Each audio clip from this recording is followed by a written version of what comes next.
Hello বন্ধুরা, বর্তমান পৃথিবীতে কোনো আসামি যখন ক্রাইম করতে গিয়ে পুলিশের হাতে ধরা পড়ে তখন তাকে অপরাধের উপর ভিত্তি করে প্রাপ্ত সাজা দেওয়া হয়। যদিও বা বর্তমান সময়ে বেশিরভাগ ক্রিমিনালদের শুধুমাত্র জেল হয়ে থাকে, কিন্তু জানলে অবাক হবেন ইতিহাসে এমন কিছু পদ্ধতিতে আসামিদের সাজা দেওয়া হতো যা আপনি আপনার কল্পনাতেও আনতে পারবেন না। নমস্কার বন্ধুরা, শিবম দাস চ্যানেলের আজকের এই ভিডিওতে আজকে আমরা দেখতে চলেছি আজ পর্যন্ত আসামিদের দেওয়া ইতিহাসের এমন কিছু ভয়ানক পানিশমেন্ট যেগুলিকে দেখলে হয়তো আপনার হৃদয়ে কেঁপে উঠবে। এর সাথে কেউ অপরাধ করতে গেলেও সে দ্বিতীয়বার ভাববে। তো বন্ধুরা, স্বাগতম আপনাদের শিবম দাস চ্যানেলের আরো একটি নতুন এপিসোডে। ডেথ অফ বয়েলিং নাম শুনেই আপনারা বুঝতে পারছেন যে আসামিদের গরম পানিতে ফুটিয়ে সেদ্ধ করা হতো। 1531 সালে ইংল্যান্ডের রাজা হেনরিচ VIII এই সাজাকে ক্যাপিটাল সাজা হিসেবে আখ্যায়িত করে। আর এই সাজা তাদেরকে দেওয়া হতো যারা কোনো সাধারণ মানুষকে বিষ খাইয়ে মারতো। বিশাল পাত্রের মধ্যে পানি, তেল সহ আরো বেশ কিছু দ্রব্য ঢেলে আগুনের উপর বসিয়ে দেওয়া হতো। আর এই সাজা এতটাই ভয়ানক ছিল যে এগুলোকে যে কেউ দেখলে তাদের প্যানিক অ্যাটাক হতো। বেশ কিছু শতাব্দী ধরে ইউরোপ আর এশিয়াতে এই ধরনের সাজা দেওয়া হতো। রোমান এম্পায়ার নিরোর সময়ে হাজার হাজার খ্রিস্টানকে এইভাবেই সেদ্ধ করা হয়েছিল। এই বয়েলিং প্রসেস খুবই ধীর গতি ছিল যাতে করে আসামি বেশি শাস্তি গ্রহণ করতে পারে। জানলে অবাক হবেন এভাবেই সেদ্ধ করার প্রক্রিয়াতে আসামির শরীরের ভেতরে এবং বাইরে দুই দিক থেকে গলতে শুরু করতো।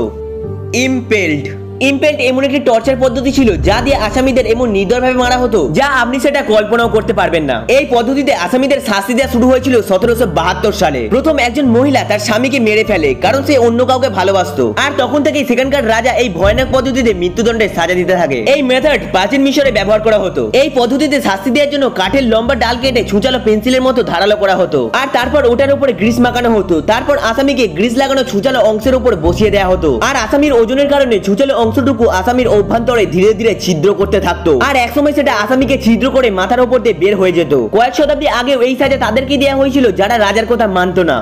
কফিন পানিশমেন্টকে পৃথিবীর ইতিহাসের অন্যতম ক্রুয়েল সাজা বলে মানা হয়, কারণ কফিনের মতো দেখতে এই খাঁচায় মানুষকে কয়েক শতাব্দী পর্যন্ত আটকে রাখা হতো। আর সপ্তাহের পর সপ্তাহ ধরে ধুকে ধুকে তারা মারা যেত। আসামিকে এই খাঁচার মধ্যে রেখে কাঠের সাহায্যে এইভাবে ঝুলিয়ে রাখা হতো। এটা সাইজ এমন ছিল যে আসামি বসতেও পারতো না আর দাঁড়াতেও পারতো না। সৃষ্টিকর্তাকে যারা অস্বীকার করতো তাদেরকে এই সাজা দেওয়া হতো। এইসব আসামিদের এমন জায়গায় ঝুলিয়ে রাখা হতো যেখানে সাধারণ পথচারীরা এদেরকে দেখতে পারতো। কিছু কিছু সময়ে সাধারণ মানুষরা খাঁচায় বন্দী থাকা এইসব মানুষকে পাথরও ছুঁড়ে মারতো। কয়েদি দীর্ঘদিন ধরে এভাবে মৃত্যুবরণ করতো। কয়েদিদের মৃত্যু হলেও তাদেরকে খাঁচার মধ্যে রেখে দেওয়া হতো, কারণ যাতে করে হিংস্র পাখিরা এসে এইসব কয়েদিদের ঠুকরে ঠুকরে খেতে পারে।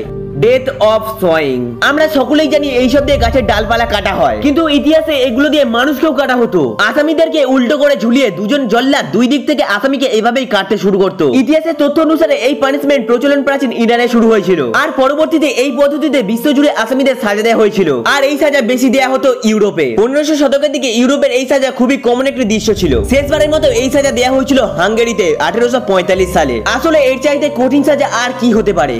চেয়ার অফ পানিশমেন্ট এমন একটি টর্চার ছিল যেটা 1500 সাল থেকে শুরু করে 1800 সাল পর্যন্ত ইউরোপে এবং চীনে ব্যবহার করা হয়েছে। আসামিকে শাস্তি এবং মৃত্যুদণ্ড দেওয়ার জন্য এই চেয়ার ব্যবহার করা হতো। যে আসামি রেপ করতো অথবা কালো জাদু করতো তাদেরকে এই চেয়ারে বসিয়ে সাজা দেওয়া হতো। কাঠের তৈরি এই চেয়ারে 1500 লোহার পেরেক মারা থাকতো, আর আসামিদেরকে এই চেয়ারের উপর বসিয়ে দেওয়া হতো। যদি প্রথম দিকে কয়েদি না শাস্তি পেত তাহলে এইসব স্ক্রু দিয়ে টাইট দিয়ে বসিয়ে দেওয়া হতো। ফলে এইসব পেরেক কয়েদিদের শরীরে ঢুকে যেত আর তারা আস্তে আস্তে মারা পড়তো। এইসব সাজা দেওয়া হতো ছোটখাটো আসামি সামনে, যাতে করে এইসব কষ্টের ভয়াবহতা দেখে তারা দ্বিতীয়বার আর কোন রকম অপরাধ করতে না পারে। হেড ক্রাশার এই যে এই ডিভাইসটাকে আপনারা দেখতে পাচ্ছেন এটিকে হেড ক্রাশার বলা হয়ে থাকে। গুপ্তচরদের কাছ থেকে তথ্য বার করার জন্য এই হেড ক্রাশার ব্যবহার করা হতো। রোমান এম্পায়ারে যারা খ্রিস্ট ধর্মে বিশ্বাসী না হতো তাদেরকেও এই সেম শাস্তি দেওয়া হতো। ক্যাথলিক চার্চের প্রার্থী মানুষদেরকে ইবাদত করার জন্য আহ্বান করত, আর যারা এই আহ্বানে সাড়া না দিত প্রার্থী এটা দিয়ে নিজ হাতে তাদেরকে টর্চার করত। আর এই সাথে তাদেরকেও দেওয়া হতো যারা জাদুটনা করতো, আর সেই সাথে যারা বৈজ্ঞানিক কর্মকাণ্ডের সাথে লিপ্ত থাকতো। মেটালের তৈরি এই ডিভাইসের নিচে আসামির মাথা রেখে এটার উপর স্ক্রু আস্তে আস্তে টাইট দিয়ে আসামির মাথাকে একেবারে থেতলে দেওয়া হতো। তবে এটা আস্তে আস্তে করা হতো যাতে গুপ্তচর সমস্ত গোপন তথ্য তাদেরকে বলে দেয়। এটি পৃথিবীর পেইনফুল শাস্তিগুলির মধ্যে একটি।